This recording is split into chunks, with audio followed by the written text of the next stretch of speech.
آپ عموماً مدرسوں کے اندر جس چیز کو پڑھانے کے لیے اپنے بچوں کو بھیجتے ہیں تو وہ قرآن پاک ہے۔ آپ قرآن پاک کی تعلیم دلانے کے لیے اپنے بچے کو کچھ وقت کے لیے پابند کرتے ہیں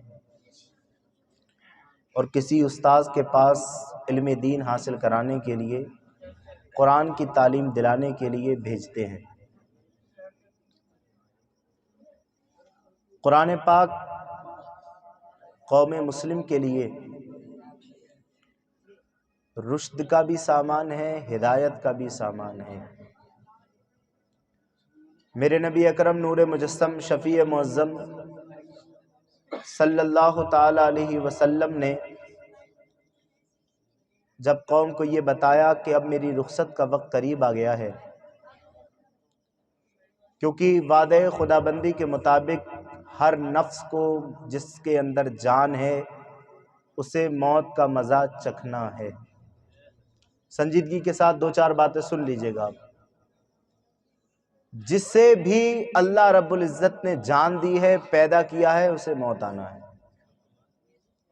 انبیاء ہوں، اولیاء ہوں، اتقیاء ہوں، اصفیاء ہوں، عام انسان ہو، مسلمان ہو، غیر مسلم ہو، کسی بھی برادری، کسی مذہب سے تعلق رکھتا ہو، اس سے اگر آپ یہ پوچھیں کہ یہ بتاؤ تم پیدا ہوئے ہو، تمہیں مرنا ہے کہ نہیں، ہزارہا باتوں میں انسان اختلاف کرے گا۔ انسان کا مذہب الگ ہے، طور طریقے الگ ہیں، پہناؤ الگ ہے، بات چیت الگ ہے، کلچر الگ ہے، لیکن موت ایک ایسا فلسفہ ہے جس سے کسی بھی ذات کو ذرہ برابر انکار نہیں ہے۔ آپ کسی ولی سے پوچھیں گے کہ حضور آپ کی تو بڑی شان ہے، آپ نے تو انا ساگر کو کوزے میں کر دیا، آپ نے تو جوگی جے پال کو عبداللہ بیابانی بنا دیا، آپ نے تو پرتھوی راج چوہان کو ناکو چنے چبائے، لیکن ذرا یہ بتاؤ معین الدین چشتی آپ نے مرنا ہے کہ نہیں؟ تو خواجہ غریب نواز کی مزار پر انوار بتا رہی ہے اگرچہ میں نے انا ساگر کو پیالے میں کیا تھا لیکن میں بھی دیکھو قبر کے اندر ہوں، مرنا مجھے بھی۔ وعدہ خدا بندی کے مطابق ہر شخص کو مرنا ہے۔ تو رب تعالیٰ نے بندے کو جو پیدا فرمایا ہے اس کے کچھ اغراض و مقاصد ہیں۔ جب اللہ رب العزت نے انسان کو کی روح کو پیدا فرمایا تو روح سے مخاطب ہو کر کے ارشاد فرمایا عالم ارواح کے اندر الستو بربکم، روحو بتاؤ کیا ہم تمہارے رب نہیں ہیں؟ تو تمام تر روحوں نے کہا تھا، چاہے وہ غیر مسلموں کی ہوں یا مسلمانوں کی ہوں، سبوں نے کہا تھا قالوا بلا، ہاں ہمارے رب تو ہی ہمارا رب ہے۔ تو پھر ایک مقصد کے تحت انہیں جسم دیا گیا، انہیں ڈھانچہ دیا گیا اور اس روح کو اس جسم کی جائے پناہ بنایا گیا۔ وہ مقصد کیا تھا؟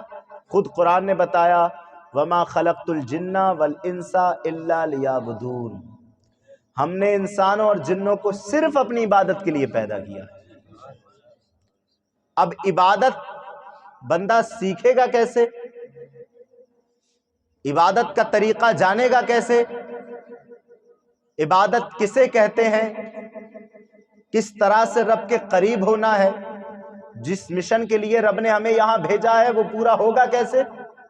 تو وہ طریقہ ہمیں ہمارے نبی نے بتایا۔ اور جب نبی صلی اللہ علیہ وسلم کا انتقال کا وقت قریب آیا، دار فانی سے کوچ کرنے کا وقت قریب آیا، حالانکہ آنے واحد کے لیے تھا، آنے واحد کے لیے، اعلیٰ فرماتے ہیں انبیاء کو بھی اجل آنی ہے لیکن اتنی کہ فقط آنی ہے، آنی ہے۔ آپ جانتے ہیں حضور کی روح کو قبض کیا گیا، تو قبض کرنے کا معاملہ کیا تھا؟ آپ کی جب طبیعت بگڑی، آپ حجرہ عائشہ کے اندر تشریف فرما تھے، حضرت جبریل، حضرت اسرائیل علیہ السلام نے دروازے پر دستک دی، عرض کیا حضور اگر آپ کی اجازت ہو تو رب کے حکم کے مطابق میں آپ کی روح نکالنا چاہتا ہوں۔ آپ نے اجازت عطا فرمائی، اسرائیل علیہ السلام نے روح کو نکالا، اور نکالنے کے بعد آپ کی روح کو وہ پہلے آسمان پر لے کر پہنچے، اور آسمان سے مخاطب ہو کر کے کہا، آسمان یہ محمد عربی، نبیوں کے سردار، خاتم النبیین، رسولوں کے رسول صلی اللہ تعالی علیہ وسلم کی روح ہے، اسے اپنے اندر سما لے، اسے جگہ عطا فرما۔ تو آسمان نے جواب دیا، یہ بتاؤ کہ جس جگہ کسی شے کے قدم پڑے ہوں اس جگہ روح کیسے رہ سکتی ہے؟ میرے بطن کے اندر تو محمد عربی کے قدم پڑے ہیں، یہاں روح کا مقام نہیں ہے، میں یہاں پر اسے ایکسیپٹ نہیں کر سکتی۔ حضرت اسرائیل اسی طرح دوسرے آسمان پر گئے، مطالبہ کیا، اسے یہ روح ہے نبیوں کے نبی کی، یہ روح ہے نبیوں کے سردار کی، اسے قبول کر۔ اس نے بھی یہی جواب دیا کہ قدم کی جگہ پر روح کا مقام نہیں ہے، یہاں تو قدم پڑ چکے ہیں، یہاں روح نہیں رہ سکتی۔ چوتھے آسمان پر، پانچویں آسمان پر، چھٹے آسمان پر، ساتویں آسمان پر، سدرۃ المنتہا پر، لامکا پر، ہر جگہ سے جب یہ جواب سنا کہ یہاں قدم پڑ چکے ہیں، یہاں پر روح نہیں رہ سکتی، رب کی بارگاہ میں اسرائیل نے عرض کیا، مالک پھر بتا کہاں روح رکھنا ہے؟ مالک نے ارشاد فرمایا، جہاں سے لے کے آیا ہے وہیں رکھ دے۔ انبیاء کو بھی اجل آنی ہے، جہاں سے لے کے آئے ہو وہیں رکھو۔ اب اعلیٰ حضرت کا شعر سمجھو، انبیاء کو بھی اجل آنی ہے، آئے گی، موت آنی ہے، لیکن اتنی کہ فقط آنی ہے، وہ ہمیشہ سے زندہ ہے۔ ان اللہ حرم علی الارض ان تاکل اجساد الانبیاء فنبی اللہ حی یرزق۔ میرے رسول ارشاد فرماتے ہیں کہ نبیوں کے جسموں کو مٹی کے لیے کھانا حرام فرما دیا گیا ہے، وہ اپنی قبروں کے اندر زندہ بھی ہیں، انہیں روزی بھی پہنچائی جاتی ہے، روزی بھی پہنچائی جاتی ہے، وہ جب چاہیں، جہاں چاہیں، جس کی چاہیں مدد کر سکتے ہیں۔ اور اے صاحبو، یہ تو نبیوں کی بات رہی، غوثوں کے غوث حضرت سیدنا عبد القادر جیلانی رضی اللہ تعالیٰ عنہ کا ارشاد سنو۔ حضرت سیدنا عبد القادر جیلانی فرماتے ہیں، من استغاث بی فی قربت، جو میرا مرید مجھے مصیبت میں پکارے اور میں اس کی مصیبت کی وقت اس کی فریاد کو نہ سنوں تو میں پیر کیسا ہوں؟ جب جب میرا مرید مجھے پکارے گا میں اس کی فریاد کے لیے پہنچوں گا۔ تو جب غلام کا یہ عالم ہے، سردار کا عالم کیا ہوگا، ان کی شان کیا پوچھنا۔ تو جب میں جو بتانا چاہ رہا تھا، آپ صلی اللہ تعالی علیہ وسلم کی جب رحلت کا وقت قریب آیا، آپ نے ارشاد فرمایا، لوگوں میں تمہارے لیے دو چیزیں چھوڑ کے جا رہا ہوں، توجہ چاہوں، دو چیزیں چھوڑ کر جا رہا ہوں، انہیں اگر مضبوطوں سے پکڑ لو گے تو راہ راست پر رہو گے۔ اب کوئی نبی تمہیں یہ بتانے نہیں آئے گا کہ اللہ ایک ہے، اب نبیوں کا دروازہ میرے آنے کے بعد بند ہو چکا ہے، اب تمہارے لیے دو آپشن ہیں، ان میں سے کسی ایک کو مت چھوڑنا۔ ایک میری اہل بیت، اہل بیت، اہل بیت میں کون آتے ہیں؟ آپ کی بیٹیاں، آپ کے نواسے، آپ کی بیویاں، آپ کے بھائی۔ صحیح قول کے مطابق اس پر درس قرآن میں بیان کر چکا ہوں کہ اہل بیت سے مراد کیا ہے، باقاعدہ جو درس قرآن میں شامل ہوتے ہیں انہیں معلوم ہوگا، میں نے اس پر تبصرہ کیا ہے۔ صحیح قول کے مطابق حضور صلی اللہ علیہ وسلم کے جتنے رشتہ دار ہیں سب اہل بیت میں داخل ہیں۔ تو کہا پہلی چیز یہ کہ میری اہل بیت کو پکڑے رہنا، ان سے محبت کرنا۔ جس نے میری اہل بیت سے بغض کیا جنت کی خوشبو بھی نہیں پائے گا، جس نے میری اہل بیت سے بغض کیا۔ دوسری چیز میرے رسول صلی اللہ علیہ وسلم نے ارشاد فرمایا، دوسری ہے قرآن، جب تک تم اس کی رسی کو تھامے رہو گے ہدایت کے راستے پر چلتے رہو گے۔ یہی وجہ ہے کہ بچے کو آپ نہلاتے ہیں، دھلاتے ہیں، اس کا منہ صاف کرتے ہیں، وضو کراتے ہیں اور کہتے ہیں بیٹا جا اب مدرسے نکل، کیوں؟ اس لیے کہ قرآن پڑھ کر ہم نے بھی ہدایت پانا ہے اور تجھے بھی ہدایت دلانا ہے، یہی وجہ تو ہے۔ اسی لیے تو آپ قرآن پاک کی تلاوت کے لیے بھیجتے ہیں، اور جب بچہ قرآن سیکھ جاتا ہے، جب قرآن پڑھنا سیکھ جاتا ہے، تو سنو کہ جب بندہ قرآن پڑھنا سیکھ جائے اور اس پر عمل کرے تو میرے رسول کریم صلی اللہ علیہ وسلم کا فرمان سنو۔ یہ حدیث پاک ہے، بخاری کے اندر ہے، جلد دوم کے اندر صفحہ 752 پر، اور مشکات شریف کے صفحہ 183 پر۔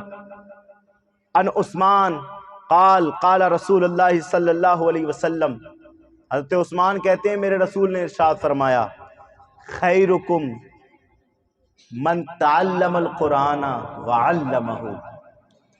حضور سے پوچھا گیا یا رسول اللہ یہ بتائیں کہ ہم میں بہتر کون ہے؟ کیا جس کے پاس زمین ہے، جائیداد ہے، روپیہ پیسہ ہے، بینک بیلنس ہے، وہ زیادہ بہتر ہے؟ کیا جس کے پاس زیادہ پروٹوکول ہے وہ زیادہ بہتر ہے؟ کیا جس کی حکومت زیادہ دور تک پھیلی ہوئی ہے وہ زیادہ بہتر ہے؟ کیا جس کے پاس اولاد کی کثرت ہے وہ زیادہ بہتر ہے؟ حضور ارشاد فرمائے کون بہتر ہے؟ میرے نبی نے ارشاد فرمایا سنو اور اپنے دل پر ٹھنڈک لے کر جاؤ، حضور کا فرمان سن کر اپنے دلوں کو معطر کر کے جاؤ۔ میرے نبی نے ارشاد فرمایا نہیں، زمین جائیداد والا، بینک بیلنس والا، پروٹوکول والا، کثرت اولاد والا ہرگز بہتر نہیں۔ بہتر کون ہے؟ حضور نے ارشاد فرمایا خیرکم من تعلم القرآن وعلمہ، بہتر تم میں وہ ہے جو قرآن پڑھتا بھی ہے اور قرآن پڑھاتا بھی ہے، جو قرآن کی تعلیم خود بھی حاصل کرتا ہے، خود بھی حاصل کرتا ہے۔ اب اس کے مصداق وہ والدین بھی ہو سکتے ہیں کہ جنہوں نے خود قرآن پڑھا بھی ہے اور اپنے بچے کا مڈھا پکڑ کے کہتے ہیں جا خود قرآن پڑھنے بھی جا، وہ بھی اس کا مصداق بن سکتے ہیں۔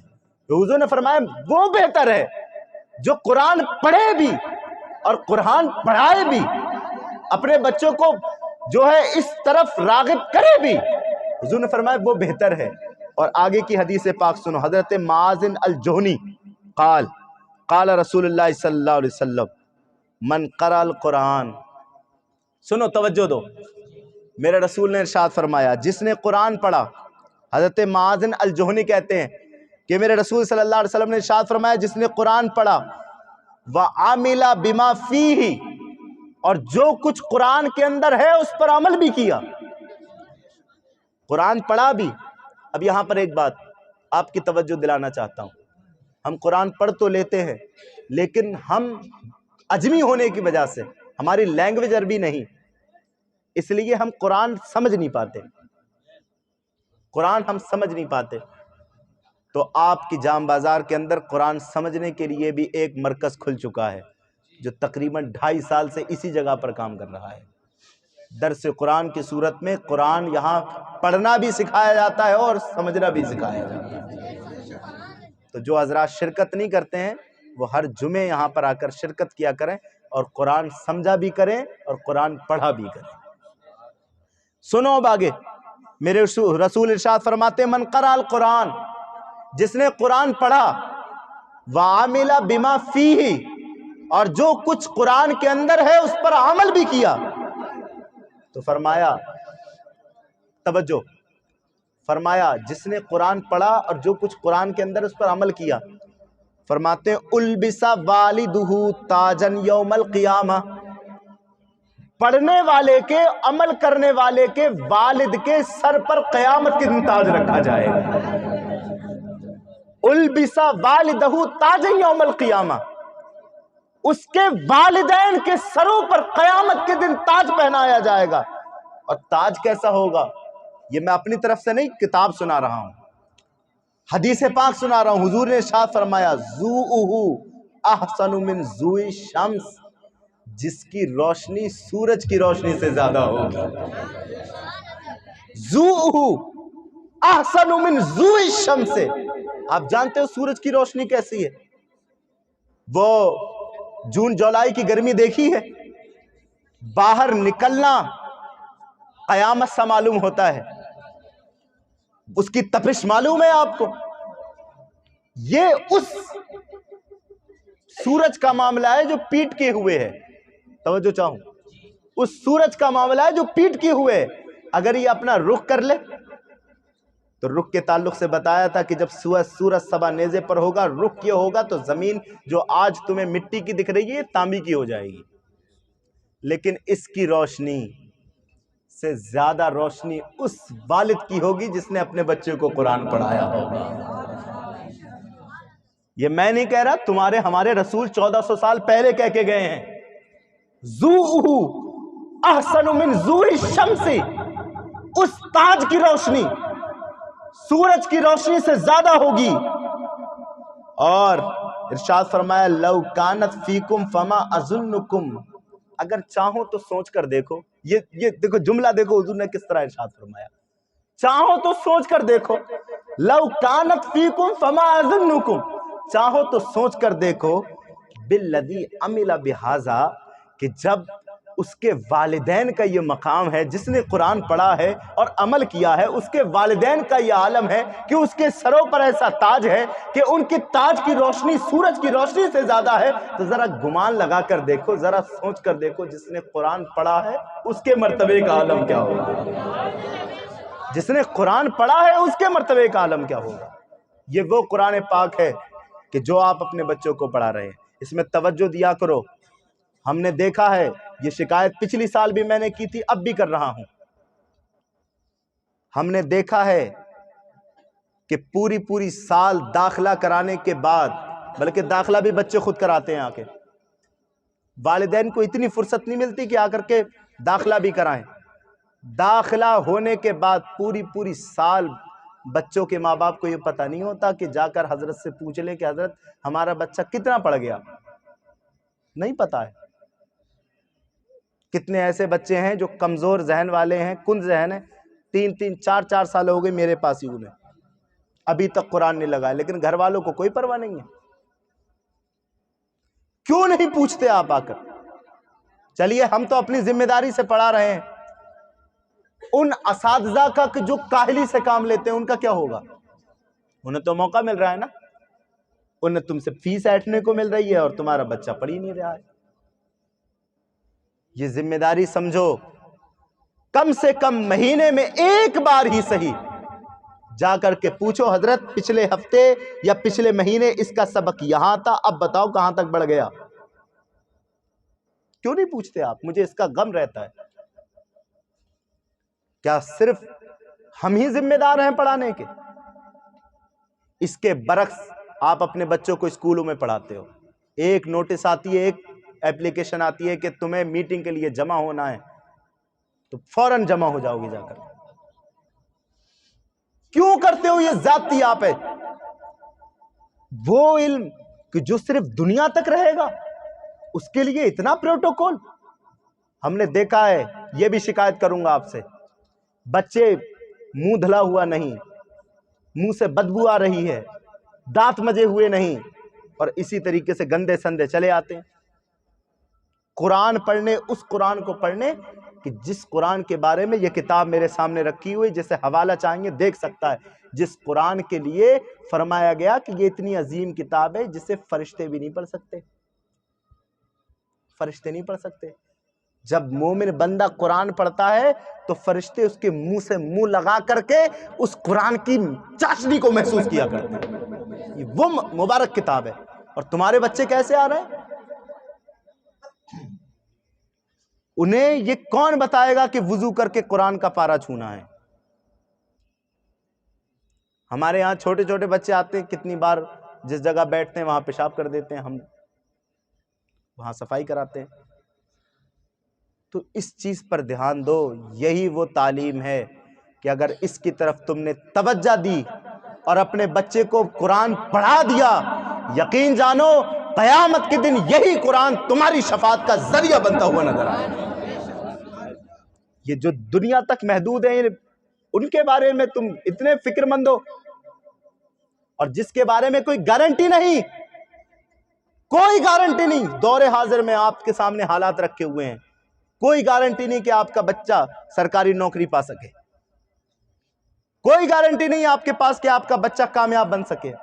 آپ کا بچہ کلیکٹر، منسٹر یا ماسٹر بن سکے، کوئی گارنٹی نہیں آپ کے پاس۔ کتنے نوجوان ہیں جن کی ڈگریاں پڑی ہوئی ہیں الماریوں کے اندر اور بے روزگار گھوم رہے ہیں، رکشہ چلانے پر مجبور ہیں، ٹھیلے چلانے پر مجبور ہے، پھل بیچنے پر مجبور ہیں، اینٹیں اٹھانے پر مجبور ہیں، لیکن ان کی الماریاں ڈگریوں سے بھری ہوئی ہیں، جس کے بارے میں کوئی بھی بھروسہ نہیں کہ وہ تمہیں فائدہ پہنچائے گا یا نہیں، اس علم کے لیے اتنی پرواہ۔ اور جس علم کے بارے میں حضور نے فرمایا کہ یہ علم تمہیں قیامت کے دن تمہاری بھی شفاعت کا ذریعہ بنے گا، تمہارے بچوں کی بھی شفاعت کا ذریعہ بنے گا، اس کی طرف تمہاری کوئی توجہ ہی نہیں ہے۔ غور کرو، اس قرآن کا جو بندہ ادب کرتا ہے نا، صرف ادب کرتا ہے، اللہ انہیں کتنے مرتبے عطا فرماتا ہے۔ سنو، یہ حشت بہشت نام کی ایک کتاب ہے، اس کے اندر یہ واقعہ ہے کہ ہمارے ہندوستان کے راجہ خواجہ معین الدین چشتی رحمۃ اللہ تعالی علیہ بیان فرماتے ہیں کہ ایک شخص بڑا گناہگار، فاسق و فاجر تھا، لوگ اس کے فسق و فجور کے سبب اس سے نفرت کرتے تھے۔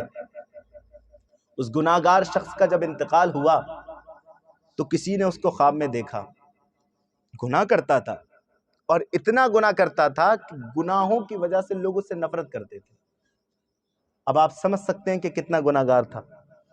کچھ لوگ ہوتے ہیں نا، گناہ کے اتنے عادی ہوتے ہیں لوگوں کو چڑ ہو جاتی ہے، لوگ دعا کرتے ہیں کہ پاپی کٹے اس سے۔ اب اتنا گناہگار، اتنا فاسق و فاجر، لیکن تمہارے میرے خواجہ معین الدین چشتی کیا فرماتے ہیں کہ جب اس کا انتقال ہوا تو لوگوں نے اس کے خواب میں دیکھا کہ اس کے سر کے اوپر تاج ہے اور جنتی لباس پہنے ہوئے فرشتوں کے ساتھ جنت میں ٹہل رہا ہے۔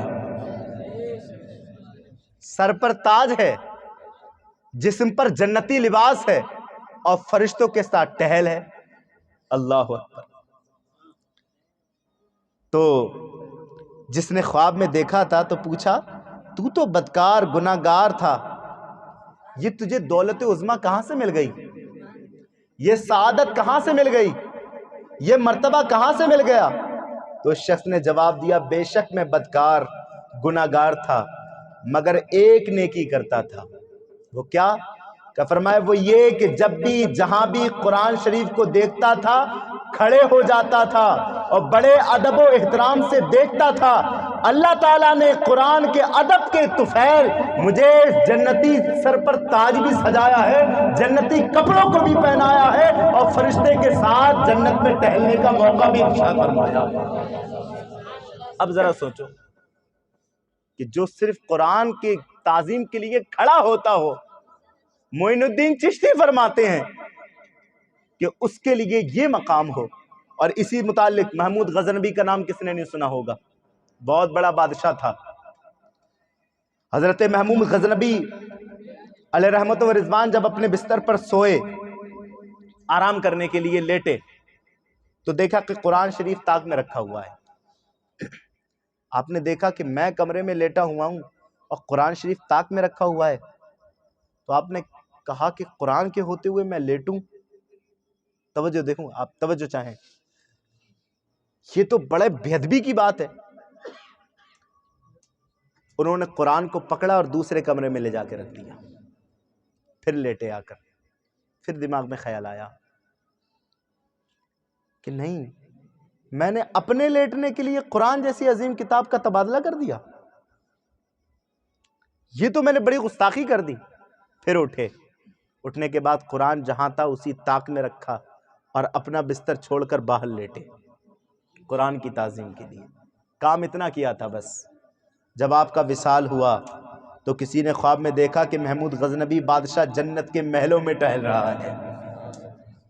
پوچھا گیا کہ آپ کو یہ مقام کیسے ملا؟ تو جواب دیا، قرآن کے ادب و احترام کے سبب اللہ نے مجھے بخش دیا اور میرا مقام جنت میں عطا فرما دیا۔ تو یہ وہ کتاب ہے صاحبو جس کا ادب کرنے پر آپ کو یہ مقام ملے گا، جس کا احترام کرنے پر آپ کو یہ مقام ملے گا۔ بچہ اگر آپ کا پڑھ نہیں رہا اور آپ اگر اس معاملے میں کہ میرا بچہ پڑھے اس کی سرزنش کر رہے ہیں، اسے ڈانٹ رہے ہیں، اسے ڈپٹ رہے ہیں، تمہیں اس کا بھی اجر ملے گا۔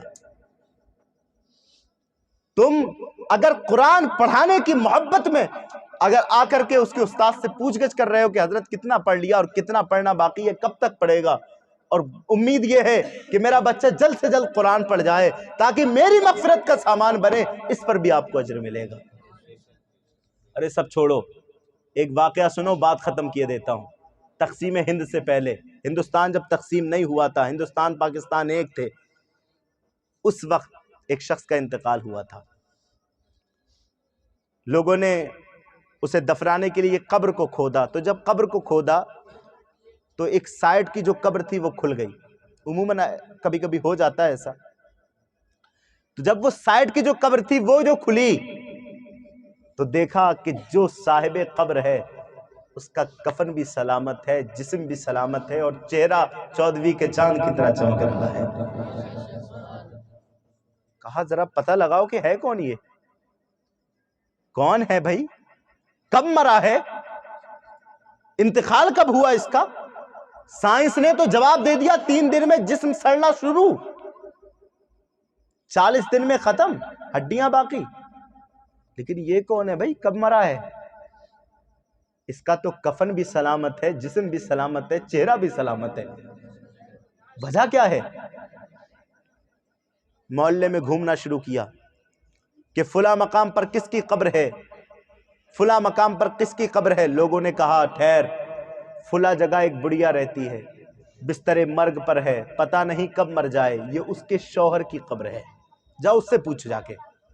لوگ دوڑتے ہوئے گئے اور پوچھا کہ بوڑھی اماں ذرا یہ بتاؤ کہ تمہارا شوہر کیا فلاں جگہ فلاں قبر میں دفن ہے؟ کہا ہاں میرا شوہر اس قبرستان میں فلاں جگہ پر دفن ہے۔ کا مبارک ہو، تو ایک جنتی کی بیوی ہے، اس کا کفن بھی سلامت ہے، اس کا جسم بھی سلامت ہے، اس کا چہرہ بھی 14ویں کے چاند کی طرح چمک رہا ہے۔ یہ تو بتا کہ کب انتقال ہوا تھا؟ کہا جب میں عالم شباب میں تھی، جب میرے اوپر جوانی چھائی ہوئی تھی، تب میری اس سے شادی ہوئی اور ابھی کوئی اولاد بھی نہیں ہونے پائی تھی، انتقال ہو گیا۔ کہا ذرا یہ تو بتا کہ کون سا اچھا عمل کرتا تھا جس کے سبب اللہ نے اس کے جسم کو بھی سڑنے نہیں دیا، اس کے جسم کو بھی گلنے نہیں دیا، کون سا اچھا عمل کرتا تھا؟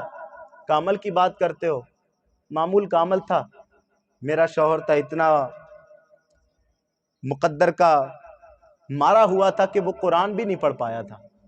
توجہ چاہوں، قرآن بھی نہیں پڑھ پایا تھا، بڑی حسرت کرتا تھا، قرآن نہیں پڑھ پایا تھا، بڑی حسرت کرتا تھا، مالک میں تیری کتاب نہیں پڑھ پایا، زمانے میں اس طرح مشغول ہو گیا، کاموں میں اس طرح الجھ گیا، اب دماغ جواب نہیں دیتا، میں سمجھ بھی نہیں پاتا قرآن کیسے پڑھا جائے، بڑی حسرت کرتا تھا۔ لیکن ہاں اس کے ایک عمل پر مجھے بڑا رشک آتا تھا۔ لوگوں نے پوچھا کیا؟ کہ جب بھی فجر کی نماز پڑھتا تھا نا، الماری سے قرآن اتارتا تھا اور اتار کے ہونے کے بعد کھولتا تھا، کھولنے کے بعد بڑی حسرت بھری نگاہوں سے قرآن کے حرفوں کو دیکھتا تھا، پھر انگلی رکھتا تھا اور کہتا تھا مالک معلوم تو نہیں کہ کیا لکھا ہے، لیکن جو لکھا ہے حق لکھا ہے، یہ پتا تو نہیں کہ کیا لکھا ہے، یہ نہیں جانتا، دنیا میں مشغولیت کے سبب نہیں پڑھ پایا، لیکن مالک جو لکھا ہے وہ سب سچ لکھا ہے، سب حق لکھا ہے۔ مجھے رب کی ذات کی قسم ہے، اگر رب نے اس کے جسم کو سلامت رکھا ہے تو اسی محبت کے سبب سلامت رکھا ہے، اسی چاہت کے سبب سلامت رکھا ہے، اسی محبت کے سبب سلامت رکھا ہے۔ صاحبوں پڑھاؤ اپنے بچوں کو، سکھاؤ اپنے بچوں کو علم دین۔ میں یہ نہیں کہتا کہ میرے پاس بھیجو، جس جگہ بھی بھیجو علم دین سکھاؤ، اس لیے کہ تمہارے مرنے کے بعد اگر کوئی چیز کام آئے گی تمہارے بچے کا استغفار کرنا کام آئے گا، ان کی دعائیں مغفرت کرنا کام آئے گی، ان کا قرآن پڑھنا کام آئے گا۔ یاد رکھو اگر تم نے اپنے بچے کو قرآن نہیں پڑھایا تو تمہارا بچہ مرنے کے بعد تمہارے نماز جنازہ میں بھی ریاکاری کرے گا، اس لیے کہ وہ نماز جنازہ میں نیت باندھ کے تو کھڑا ہوگا لیکن نماز جنازہ پڑھنا کیسا ہے یہ اسے پتہ نہیں ہوگا۔ کیا میرے حضور نے فرمایا، صحابہ نے عرض کیا تھا یا رسول اللہ صلی اللہ علیہ وسلم ذرا یہ ارشاد فرمائیں کہ باپ کے مرنے کے بعد، ماں کے مرنے کے بعد کیا حق ہے بچے پر جو رہ جاتا ہے؟ حضور نے فرمایا 5 ہیں، ان میں سے ایک کا ذکر کروں گا۔ پہلا الصلاۃ علیہما، باپ مر جائے یا ماں مر جائے تو پہلا حق یہ ہے کہ بچہ اس کی نماز پڑھائے. لیکن افسوس کی بات یہ، ہائے رے ناکامی، ہمارے بچے پڑھانے کے قابل، پڑھانے کے قابل، قبرستان میں سائٹ پر کھڑے ہوتے ہیں، تماشا دیکھتے ہیں. باپ کا جنازہ رکھا ہوا ہے، باپ کا، لیکن یہ کونے میں کھڑا ہوا ہے. پوچھا جا کے کیا ہوا بھائی، کیوں کھڑے ہو؟ وہ جلد بازی میں نہا نہیں ملا. کیوں کھڑے ہو؟ نماز پڑھنا نہیں آتی. چلو سائیڈ میں نہیں کھڑا ہوگا، صف میں کھڑا ہوگا، لیکن اسے پتا ہے کہ پہلی تکبیر ہوگی تو کیا پڑھنا ہے، دوسری تکبیر ہوگی تو کیا پڑھنا ہے. تیرا بیٹا، اگر تو نے اپنے بچے کو علم نہیں سکھایا تو تیرے مرنے کے بعد بھی تجھ سے دکھاوا کرے گا. وہ فاتحہ میں شرکت تو کرے گا، لیکن فاتحہ میں پڑھنا کیا ہے یہ پتہ نہیں ہوگا. ہر جمعے کو قبر پر اگر تجھ سے محبت ہوئے گی جائے گا تو، لیکن دعا کس طرح کرنا یہ اسے معلوم نہیں ہوگا. اگر تو چاہتا ہے کہ تیری زندگی تیرے مرنے کے بعد بنے اور تیری قبر تک ثواب پہنچتا رہے تو کسی مدرسے میں اپنے بچے کا داخلہ کرا، اسے علم دین بھی سکھا، اسے قرآن پڑھنا بھی سکھا. وقت جب یہ آئے کہ تیری جان لبوں پر ہو، تیرا بچہ تیری نگاہوں کے سامنے ہو اور ہاتھ میں قرآن ہو، کبھی سورہ یاسین کی تلاوت کرتا ہو، کبھی سورہ رات کی تلاوت کرتا ہو، ایسا بناؤ نا. تمہیں پتا ہے میرے حضور نے ارشاد فرمایا ان اللہ لا یرفع الدرجۃ فی الجنہ، قیامت کے دن کسی باپ کو جنت میں ایک مقام دیا جائے گا. وہ عرض کرے گا مالک میرے کسی عمل کا بدلہ تو نہیں لگتا کہ یہ مجھے بدلہ دیا، یہ مجھے اتنا بڑا مقام دیا. جنت کے مقام کے بارے میں علماء فرماتے ہیں جنت کا مقام یہ ہے کہ جنت کا ایک درجہ زمین و آسمان کی جو مسافت ہے اس سے زیادہ بڑا ہے. یہ کہے گا مالک میرے تو کوئی عمل کا بدلہ نہیں لگتا، جس کے سبب تو نے مجھے یہ دیا. کہ تیرے عمل کا نہیں ہے. توجہ چاہوں، باستغفاری ولدک لکا، تیرے جانے کے بعد جو تیرے بچے نے ہاتھ اٹھا اٹھا کے دعائیں کی تھی یہ اس کا بدلہ ہے، اس کا بدلہ ہے. آپ سے گزارش ہے بھائیو، پڑھاؤ اپنے بچوں کو، توجہ دو، سرزنش کرو. کاہلی ہے، اگر سستی ہے بچے کی جانب سے یا استاد کی جانب سے شکایتیں لگاؤ، معلوماتیں حاصل کرو اور اپنے بچوں کو پڑھانے میں سبقت کرو. جب تمہارا بچہ پڑھ جائے گا تمہاری زندگی بھی بہتر کرے گا اور اپنی زندگی بھی بہتر کرے گا. بس یہ چند باتیں تھیں. اللہ رب العزت کی بارگاہ میں دعا ہے کہ مولا تعالیٰ ان باتوں کو اپنی بارگاہ میں قبول فرما لے. آخری حدیث